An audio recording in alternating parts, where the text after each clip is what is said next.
Natural hair colour కోసం చూస్తున్నారా? అయితే Anu's henna and black expert వాడండి. హస్బెండ్ అని ఏంటంటే చాలా సాడిస్ట్ గా బిహేవ్ చేస్తారండి. సైకోగా సాడిజం బాగా చూపిస్తారండి. ఆయనతో వేగలేకపోతున్నాను సార్. ఆయన ఇంటికి వస్తుంటేనే చాలా భయం భయం భయం వేస్తుంది సార్. అంత సైకోగా బిహేవ్ చేస్తున్నారు సార్. ఇంటికి వచ్చాక అసలు ఇంట్లో వాతావరణం ఎలా ఉంటుంది? పిల్లలు తన ఇంటికి వస్తున్నారంటే భయపడిపోతున్నారు మేడం. ఇలాంటి భర్తతో వేగడం, నేనంటే చేసుకున్న పాపానికి 10 సంవత్సరాలు వేగుతున్నాను మేడం. చెప్పు. ఫ్రీగా ఉన్నారా? బ్రేక్ టైం అని కాల్ చేశాను. ఫోన్ చేస్తావా? కొంచెం సెన్స్ ఉందా నీకు? నేను సుమన్ టీవీ వాళ్ళని కన్సల్ట్ అయ్యాను, మాట్లాడండి ఒకసారి. నాకే అవసరం మాట్లాడడానికి? దేనికన్నా ఒక హద్దు అదుపు అనేటటువంటిది ఉంటది. డిసిప్లిన్ ఉండాలి, పద్ధతిగా ఉండాలి, గౌరవంగా బతకాలి. టెక్స్ట్ బుక్ లో ఏదైతే డెఫినేషన్ ఉందో, మీరు ఏదైతే ఊహించుకున్నది కరెక్ట్, అది తూచా తప్పకుండా మీరు ఆచరించాలి అని అంటున్నారు. మనం కట్టుకుంటే సమాజం తిరగల బతకగలం. వాళ్ళు భరించలేనటువంటి పరిస్థితి వచ్చేసారు. ఇటువంటి కట్టుదిట్టమైనటువంటి వాతావరణం మేము భరించలేకపోతున్నామండి. ఊపిరి పీల్చుకోవాలన్న భయం వేస్తుంది. మేము ఎక్కువ కాలం నేను ఇందులో ఉండలేని వెళ్ళిపోతాను. నా పిల్లల్ని పద్ధతిగా పెంచుతున్నాను. Anu's skin and hair clinic సమర్పించు అందమైన జీవితం కార్యక్రమానికి స్వాగతం. నమస్తే కళ్యాణ్ గారు. మాధురి అనే ఒక ఆవిడ మనకి మెయిల్ చేశారండి. భార్యాభర్తల మధ్య ఇష్యూ, సాధారణంగా మీ దగ్గరికి ఎక్కువ మంది ఉంటారేమో బహుశా ఇలాంటి ఇష్యూస్ తో. ఒకసారి ఆవిడతోనే మాట్లాడేద్దామండి. మనకి ఫోన్ నెంబర్ కూడా పెట్టారు. నమస్తే అమ్మా, మాధురి గారండి మాట్లాడేది. నేను జయానండి, సుమన్ టీవీ అందమైన జీవితం ప్రోగ్రామ్ నుంచి కాల్ చేస్తున్నాను. మీ సమస్య నేను డాక్టర్ కళ్యాణ్ చక్రవర్తి గారు కూడా నాతో పాటు ఉన్నారండి. సార్ ఇక్కడే ఉన్నారు. ఒకసారి మీ సమస్య ఏంటో చెప్తారా? మాధురి గారు చెప్పండి అమ్మా, ప్రాబ్లం ఏంటి? సార్ నా వయసు 33 సంవత్సరాలు సార్. నాకు మ్యారేజ్ అయింది, 2 పిల్లలు. హస్బెండ్ నేమ్ వచ్చేసి సురేష్. తను ఏంటంటే చాలా సాడిస్ట్ గా బిహేవ్ చేస్తారండి. సాడిస్ట్ గా, సైకోగా సాడిజం బాగా చూపిస్తారండి. ఇంకేమైనా పదాలు ఉన్నాయా? ఓపెనింగ్ లోనే చాలా బిరుదులు ఇచ్చేసారు మీ భర్త గారికి. అది డాక్టర్ గారికి చెప్తున్నా. చెప్పండి అమ్మా, ఏంటి అంత సాడిజం సైకోయిజం? ఇప్పుడు ఎక్కడికైనా వెళ్ళాలన్నా హడావిడి, టెన్షన్ పడడము ఇలాంటివి ఎక్కువ చేశారు సార్. ఆయనతో వేగలేకపోతున్నాను సార్. ఫ్రెండ్స్ తో మాట్లాడొద్దంటారు, పిల్లల్ని కూడా టీవీ చూడొద్దంటారు, ఫోన్ చూడొద్దంటారు, బయటికి వెళ్ళి ఆడుకోనివ్వరు, ఏమీ చేయనివ్వరు సార్. ఇంట్లోనే ఉండాలి. బయటికి వెళ్తే బ్యాడ్ మాటలు మాట్లాడతారని బయట తిరగనివ్వరు. తర్వాత ఫుల్ హడావిడి చేసేసి ఎక్కడికన్నా వెళ్ళాలి అన్నా పొద్దున్న 4 గంటలకు లేపడము, టైం కి ఫాలో అవ్వాలి అన్నట్టు, ఎప్పుడు టెన్షన్ గా పడుకోరు, ఎప్పుడు ఏదో ఒకటి ఆలోచిస్తా ఉంటారు. ఆయన బిహేవియర్ వల్ల మాకు చాలా ఇబ్బందిగా ఉంది సార్. కదా మీరు అనేది ఏంటంటేనమ్మా, ఇప్పుడు టీవీ చూడొద్దు, మొబైల్ ఫోన్ చూడొద్దు అంటే పిల్లలకు సహజంగా మీ ఇంట్లో చెప్తారు, మా ఇంట్లో చెప్తారు కదమ్మా. అది సమస్య ఎలా అయింది? చాలా స్ట్రిక్ట్ సార్. బంధువులు ఇంటికి రావద్దు, చూస్తే బ్యాడ్ గా నేర్చుకుంటారు. ఫోన్ లో ఒకటే వస్తుందా సార్? చాలా టైప్స్ ఆఫ్ ఫోన్ యూజ్ చేసుకోవచ్చు, అసలు ఫోనే వాడొద్దంటారు. తర్వాత టీవీ కనెక్షన్ కూడా లేదండి, టీవీ కనెక్షన్ కూడా తీసేశారు, చూడొద్దంటారు. ఎంతసేపటి స్కూల్ కి వెళ్ళాలా, ఇంటికి రావాలా, చదువుకోవాలా, ఇంతే. అదే వేరే ప్రపంచం లేదు పిల్లలకి. వేరే ప్రపంచం లేదు. స్కూలు, ఇంటికి వచ్చామా, చదువు, ఇదే మేడం, వేరే ప్రపంచం లేదు మేడం. సరే, పిల్లల పరిస్థితి ఓకే. డిసిప్లిన్ వల్ల చాలా టార్చర్ అయిపోతుంది మేడం. బయటికి వెళ్ళొద్దు, చుట్టాలు మన ఇంటికి రావద్దు, ఈ ఖర్చు అవుతుంది, అక్కడికి వెళ్తే ఆ ఖర్చు అవుతుంది. పిల్లలు బయటకు వెళ్తే పాడైపోతారు, ఆరోగ్యం పాడైపోతుంది అనే ఉద్దేశమా, ఖర్చు అవుతుంది అనే ఉద్దేశమా, అతిగా పద్ధతుల్ని వివరించేటటువంటి వ్యక్తిత్వమా? అతిగా పద్ధతులు, ఈ టైం కి చేయాలి, బయటికి వెళ్తే ఖర్చు అవుతుంది. ఆయన ఇంటికి వస్తుంటేనే చాలా భయం వేస్తుంది సార్. అంత సైకోగా బిహేవ్ చేస్తున్నారు సార్. ఇదే టైం కి ఇది చేయాలి, ఇది ఇక్కడే పెట్టాలి, ఇది ఇక్కడే ఉండాలి. మేడం ఇంత డిసిప్లిన్ అని అంటే అసలు ఏది భరించలేకపోతున్నా మేడం. ఇప్పటి వరకు చాలా ఓపిక పట్టి ఉన్నాను మేడం. ప్రపంచం ఏమీ తెలియకుండా ఇంట్లోనే ఉండాలి, వెళ్ళాలా, పని చేసుకున్నామా, ఉన్నామా అన్నట్టు. ఇప్పుడు తను ఫస్ట్ నుంచి ఇంతేనా, మధ్యలో వచ్చిందా? తను కూడా ఇలానే ఉంటాడా? బంధువులతో వాళ్ళతో టచ్ మీ నాట్ లాగా తను ఎక్కడికి వెళ్ళి ఇలాగే బిహేవ్ చేస్తాడు మేడం. అసలు ఎక్కడికి బయటకు కూడా తీసుకెళ్ళాడు మేడం. తను వెళ్తాడా? పోనీ వెళ్తాడు మేడం, స్కూల్ టీచర్. స్కూల్ వరకు వెళ్ళొస్తాడు. బంధువులతో కలవటం, ఫ్రెండ్స్ తో కలవటం అది ఉన్నాయా అతనికి? లేవు మేడం. బిహేవియర్ అలాగే ఉంటే పిల్లలు తన ఇంటికి వస్తున్నారంటే భయపడిపోతున్నారు మేడం. అంటే అతని ఇంటికి వచ్చాక అసలు ఇంట్లో వాతావరణం ఎలా ఉంటుంది? స్కూల్ నుండి ఇంటికి వచ్చాక మేడం పిల్లలు చూసి భయపడి వెళ్లి రూమ్ లో దాక్కుంటున్నారు మేడం. తన ఇంటికి వచ్చాక పిల్లలు నాతో కూడా సరిగ్గా మాట్లాడట్లేదు. అదేంటండి? తర్వాత అంటే తను అంటే స్ట్రిక్ట్ గా ఉండాలి అని చెప్పేసి చూస్తే భయపడుతున్నారు మేడం. స్కూల్లో పిల్లల్ని ఎలా స్ట్రిక్ట్ గా ఉంచుతున్నారు, ఇంట్లో ఇంకా కూడా పిల్లల్ని కూడా అలా చాలా Okay. స్ట్రిక్ట్ గా ఉంచుతున్నారు. ఆ, ఆ. కింద పడేసి చిందరవందరగా ఉంచుతుంటే ఇవెందుకు ఇలా ఉంచారు అని చెప్పేసి గొడవ పెట్టడం. అదేంటమ్మా పిల్లలు అన్నాక బుక్స్ అటు ఇటు ఉండవా? చిన్న పిల్లలంటే చెప్పులు అవన్నీ తీసి ఎక్కడెక్కడో వేస్తారు కదా మేడం. అవన్నీ లేదు, లైన్ గా నీట్ గా పెట్టాలి, లైన్ లోనే పెట్టాలి అని అంటారు మేడం. చిన్న పిల్లలు తిన్న అన్నం మెతుకులు కింద పడ్డా కూడా ఏంటి ఇలా డట్టిగా ఉంది అని చెప్పేసి అలా గొడవ పెడుతున్నారు. ఎక్కువ రైస్ పెట్టి అన్నం మిగిలినా కూడా ఎందుకు ఇంత అన్నం పెట్టినావు, వేస్ట్ అవుతుంది, ఎక్కువ ఎందుకు పెట్టినావు అని చెప్పి అలా తిడతారు మేడం. తక్కువ ఎందుకు పెట్టినావు అని తిడతారు. ఏదైనా కరెక్ట్ గా ఉండాలి. ఏదైనా కరెక్ట్ గా ఉండాలనే ప్రతి దానికి మేడం. ఇలాంటి భర్తతో వేగడం, నేనంటే చేసుకున్న పాపానికి 10 సంవత్సరాల నుండి వేగుతున్నాను మేడం. అబ్బో. ఇది ఇంక ఇలాగే కంటిన్యూగా కొనసాగితే నా పిల్లల లైఫ్ ఏమవుతుందో అని చెప్పి చాలా భయం వేస్తుంది మేడం నాకు. ఇప్పుడు మాకు ఎందుకమ్మా మాకు చేశారు అంటే దేని గురించి చేశారు? తనలో ఏదైనా మార్పు వస్తుందేమో, మిమ్మల్ని కన్సల్ట్ అవుతే నా లైఫ్ ఏమైనా మారుతుందేమో అని నేను అనుకుంటున్నాను సార్. ఇలాంటి భర్తతోనే నేను వేగలేకపోతున్నాను సార్. కానీ అతనికి నేను నా పిల్లల్ని వదిలేసి ఎక్కడికైనా వెళ్ళిపోదాం అనుకుంటున్నాను సార్. వద్దులే అమ్మా అవన్నీ ఎందుకులేండి. కానీ నేను అనేది ఒకటి, ఇక్కడ మీరు ఇప్పుడుకొచ్చి పరిష్కార మార్గం ఏంటనేది ఆలోచించలేదు, అతనికి సజెస్ట్ చేయలేదు. అతనికి యాంగర్ యాంగ్జైటీ రెండేళ్ళు ఉన్నాయి అతని దగ్గర. కోపము, యాంగర్ అంటే కోపము, యాంగ్జైటీ అంటే ఆందోళన, భయపడటము, ఒత్తిడికి లోనవటము, రెండు ఉన్నాయి. మీ పేరెంట్స్ గానీ వాళ్ళ పేరెంట్స్ గానీ ఈ విషయం తెలుసా అండి? మా పేరెంట్స్ కి అయితే నేను చెప్పాను మేడం. వాళ్ళ పేరెంట్స్ కూడా ఈయన బిహేవియర్ తెలుసు మేడం. వాళ్ళ ఇంట్లో కూడా ఇంతేనా? ఇట్లానే ఉంటారా వాళ్ళు? వాళ్ళ ఇంట్లో కూడా ఈయన ఇలాగే ప్రవర్తిస్తారు మేడం. వాళ్ళ పేరెంట్స్ కూడా వాళ్ళలో ఎవరైనా ఉన్నారా ఈ డిసిప్లైన్? ఈయన ఉన్నారు మేడం. వీళ్ళ ఫ్యామిలీలో ఎవరు లేరు మేడం ఇలా.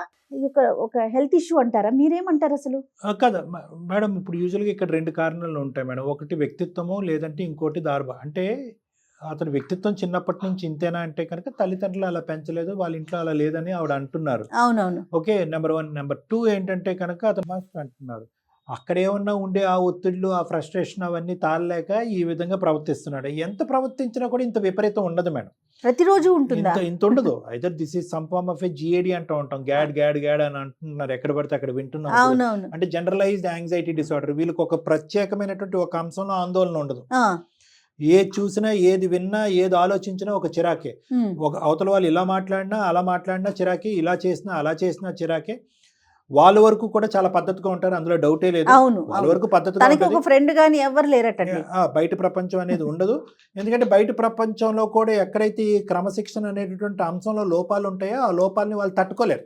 అంటే సరదాగా సెన్స్ ఆఫ్ హ్యూమర్ తో మాట్లాడటం కానీ, జోవియల్ గా ఉండటం కానీ, కొద్దిగా ఏదో సరదాగా ఉండేటటువంటి ప్రపంచంలో సరదాగా ఉండే అంశాలు ఏవైతే ఉంటాయో అది దాన్ని కూడా సీరియస్ గా ఉంటుంది. సింపుల్ గా చెప్పాలి అంటే కనుక వీళ్ళ జీవితంలో నవ్వు, సెన్స్ ఆఫ్ హ్యూమర్, కామెడీ ఉండవు. లేదు, ఎప్పుడు కూడా లేదు, ఫ్యామిలీలో ఉండకూడదు, ఎవరికి ఉండకూడదు.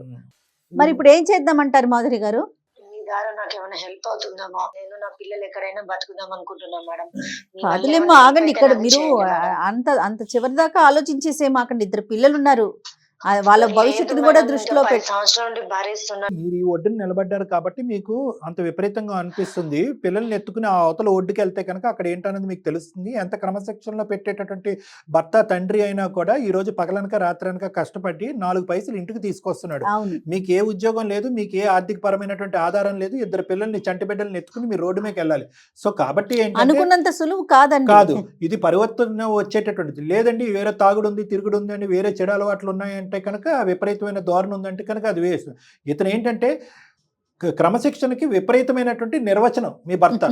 సో మనం అతను నా పిల్లలు ఏమైపోతారు అని చెప్పి నాకు చాలా భయం వేస్తుంది. కరెక్టే, భయభ్రాంతులకు గురవుతున్నారు. పిల్లలకు కూడా మనకు సర్ది చెప్పేటటువంటి ప్రయత్నం చేయాలి. అలాగే ఇతను ఏంటంటే క్రమశిక్షణ అనేటటువంటి దాని మీద అతను బార్ ఏదైతే పై గీసాడో ఆ గీతను కొద్దిగా కిందకి దించాలి. మనం చూద్దాం. మరి ఒకసారి మాట్లాడదామంటారా? డాక్టర్ గారితో మాట్లాడిద్దామా? మాట్లాడండి మేడం. ఓకే, మీరు తీసుకుంటారా? ఆయన ఎక్కడున్నారు ఇప్పుడు ప్రెసెంట్? స్కూల్లో ఉంటారు మేడం. ఇప్పుడు బ్రేక్ టైమే మేడం. మాట్లాడొచ్చు మేడం. మరి ఒకసారి కాల్ చేసి ఇట్లా బ్యాక్ ఎండ్ లో మేము ఉన్నామని చెప్పండి ఒక మాట. ఇట్లా మీకు నాకు మరి వీలు కావట్లేదు కాబట్టి నేను ఇట్లా డాక్టర్ గారి కోసం కాల్ చేశానని చెప్పండి. నెక్స్ట్ డాక్టర్ గారు మాట్లాడతారు, చూద్దాం. Okay madam. Right. The person you are speaking with ఏమండి చెప్పు. ఫ్రీగా ఉన్నారా? బ్రేక్ టైం అని కాల్ చేశాను. అయితే ఇప్పుడు టైం ఫోన్ చేస్తావా?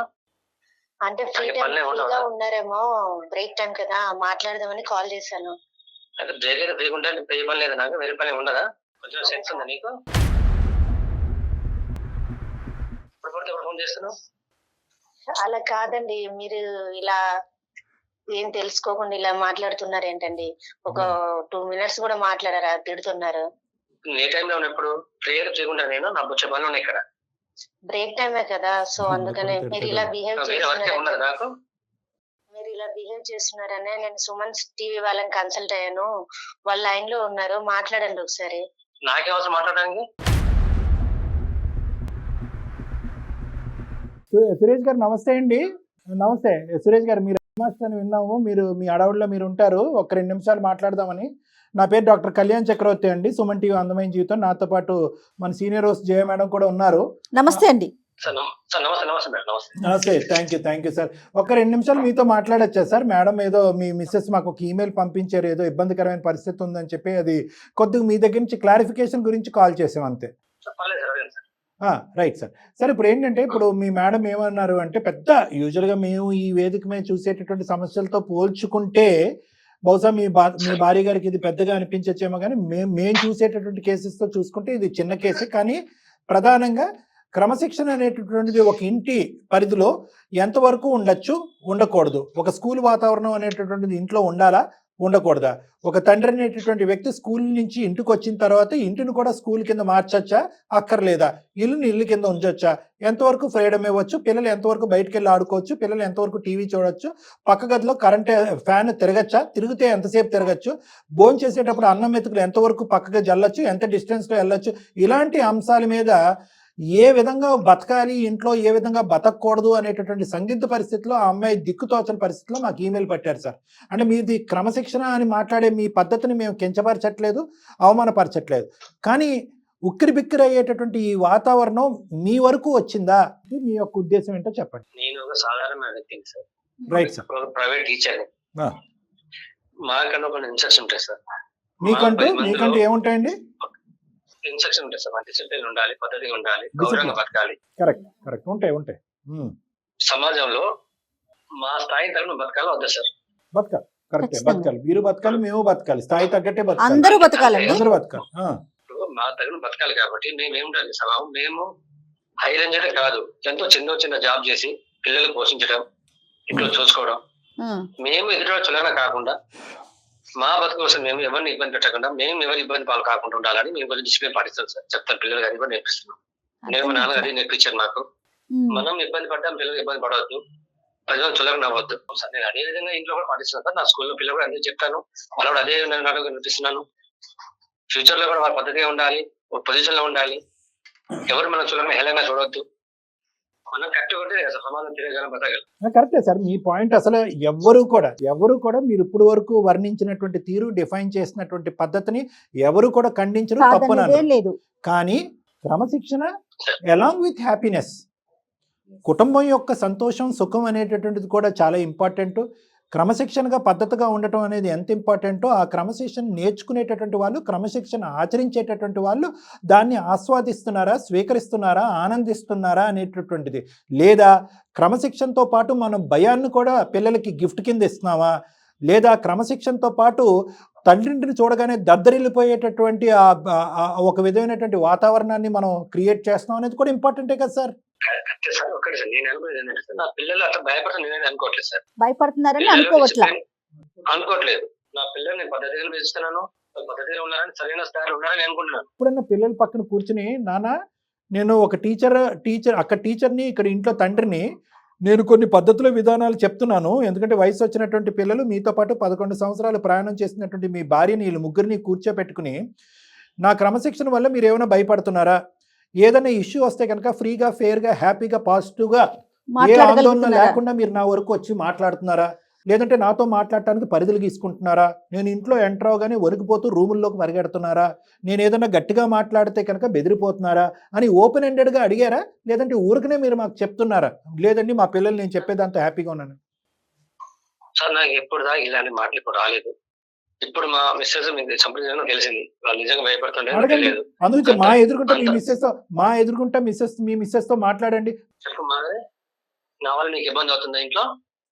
అవును, మీ వల్ల నాకు చాలా ఇబ్బంది అవుతుంది, పిల్లలకు కూడా చాలా ఇబ్బంది అవుతుంది. మీరు అలా బిహేవ్ చేస్తున్నారు, బయట ప్రపంచంతో సంబంధం లేకుండా చేస్తున్నారు. ఒక ఫంక్షన్ కి తీసుకెళ్లారు, రిలేటివ్స్ ని రానివ్వరు, మనం వెళ్దామన్నా తీసుకెళ్ళనివ్వరు. ఇప్పుడు చెప్పు, ఇప్పుడు బయట వెళ్తే మనము వాళ్ళంత బడ్జెట్ మన దగ్గర లేదు, అంతో కొంత రూపాయి సంపాదించి కూడా పెడుతున్నాం మనం. ప్రతి బడ్జెట్ ఉంది లేదు అని కాదు, చిన్న చిన్న హ్యాపీనెస్ కూడా లేదు మన లైఫ్ లో. ఉందా? చిన్న చిన్న హ్యాపీనెస్ లో కూడా ఏమీ లేవు. పక్కన వాళ్ళతో కూడా మాట్లాడనివ్వట్లేదు మీరు.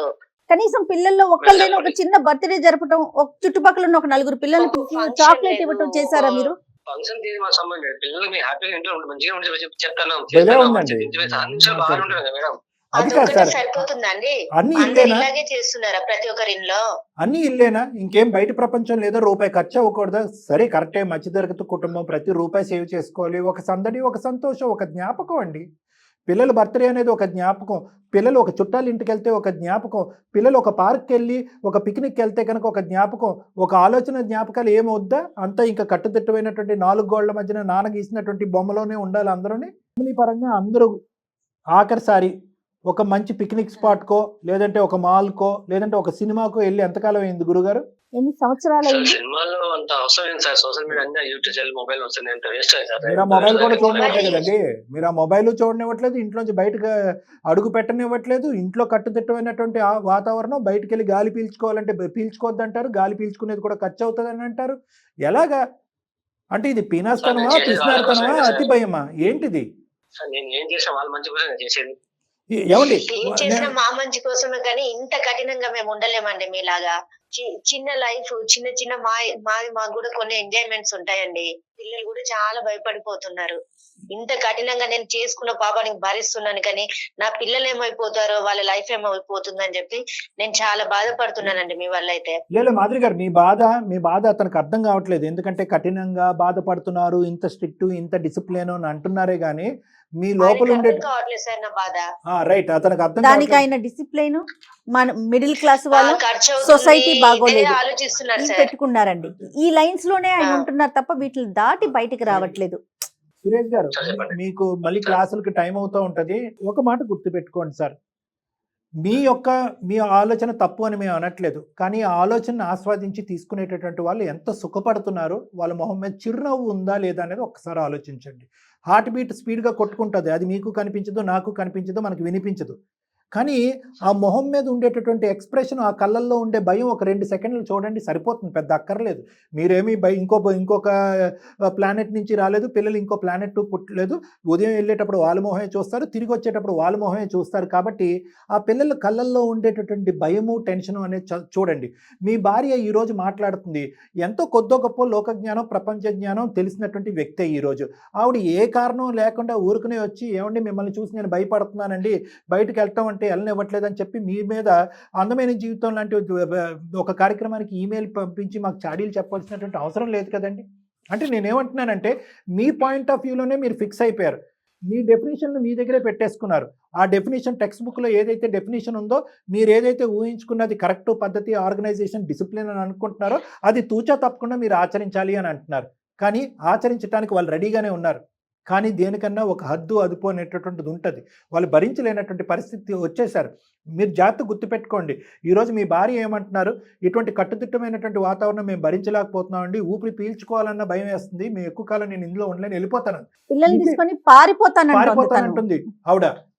రేపొద్దున పిల్లలు ఒక టీనేజ్ ఏజ్కి వస్తారు, మీ ఇద్దరు పిల్లలు, వాళ్ళు ఖచ్చితంగా మిమ్మల్ని ప్రశ్నిస్తారు, ఏంటి నాన్న, ఏంటి వాతావరణము, బ్రతకాలా చావాలా, వాళ్ళ ఇంట్లో ఇలా ఉంది, వాళ్ళ అమ్మ నాన్న ఇక్కడికి వెళ్ళారు, వాళ్ళ నాన్న ఇలా చేశాడు, అలా చేశాడు, వాళ్ళది మనకంటే మధ్యతరగతి కుటుంబం, దిగు స్థాయి ఉన్నటువంటి కుటుంబం, వాళ్ళ ఇంట్లో ఉన్నటువంటి సంతోషం, సుఖం మేము ఎందుకు చూడలేకపోయాం నాన్న, ఎందుకు అనుక్షణం నిన్ను చూసి మేము ఎందుకు భయపడాలి, బాధపడాలి, తండ్రి ఉంటే కనుక సంతోషంగా చెప్పుకోవడానికి పిల్లలు పరిగెట్టుకుంటూ వస్తారు, మేము పరిగెట్టుకుంటూ అవతల డైరెక్షన్లో పారిపోతున్నాం నువ్వు రాగానే, ఎందుకు ఈ వాతావరణం అనే ప్రశ్న మిమ్మల్ని అడిగితే కనుక మీరేం చేయాలో మీకు తోచదు సురేష్ గారు. సార్ ఒక చిన్న మాట సార్. చెప్పండి. ఇప్పుడు పిల్లలకు పద్ధతిగా ఉండాలి, డిసిప్లిన్ ఉండాలి చెప్పడం తప్ప సార్ నాది. క్రమశిక్షణ పెట్టద్దు, పిల్లల్ని విచ్చలవిడిగా వదిలేసేయండి. 10-12 గంటల పాటు వాళ్ళకి టీవీ మొబైల్ ఇచ్చేసేయండి. బయట ఆడుకుంటే కనుక విచ్చలవిడిగా గంటల తరబడి ఆడుకోనివ్వండి అని మేము చెప్పట్లేదండి, ఎవరు చెప్పరు కూడా. కానీ at the end of the day దేనికైనా కూడా ఒక లైన్ అనేది ఉంటుంది, ఒక గీత ఉండాలి కదా.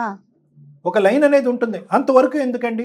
మీ స్కూల్లోనే ఒక 10-12 ఒక 20 మంది టీచర్లు ఉంటారు. ఒక 2-3 పాటు కూర్చోండి. ఏమరా బాబు నేను ఇలా చేస్తున్నాను, మా ఇంట్లో దానికి యొక్క రియాక్షన్ ఇలా ఉంది, మా పిల్లలు ఇలా ఉన్నారు, మా భార్య ఇలా ఉన్నారు అనేటటువంటిది ఒక ఓపెన్ ఎండెడ్ డిస్కషన్ చేయండి.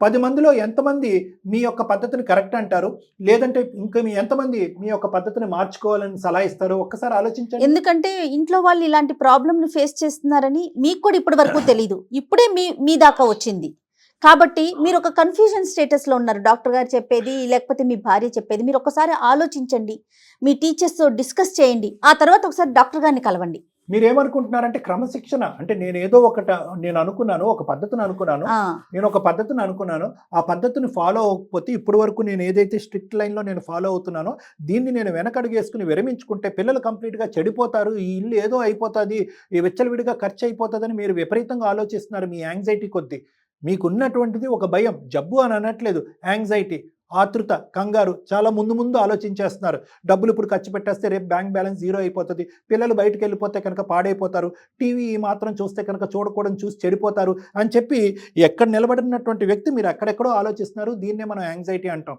ఈ యాంగ్జైటీతో పాటే భగవంతుడు ఇచ్చేటటువంటి ఫ్రీ గిఫ్ట్ ఏంటంటే కోపం. ఎందుకంటే నేను ఆతృత పడుతున్నాను, ఇది ఇలా ఉండాలి అనుకుంటున్నాను, ఎదురుగా ఉన్న వాళ్ళు అది ఆచరించలేదు, ఆటోమేటిక్గా నాకేమొస్తుంది? కోపం వస్తుంది. పిల్లల మీదకి వస్తారు, గట్టిగా అరుస్తూ ఉంటారు.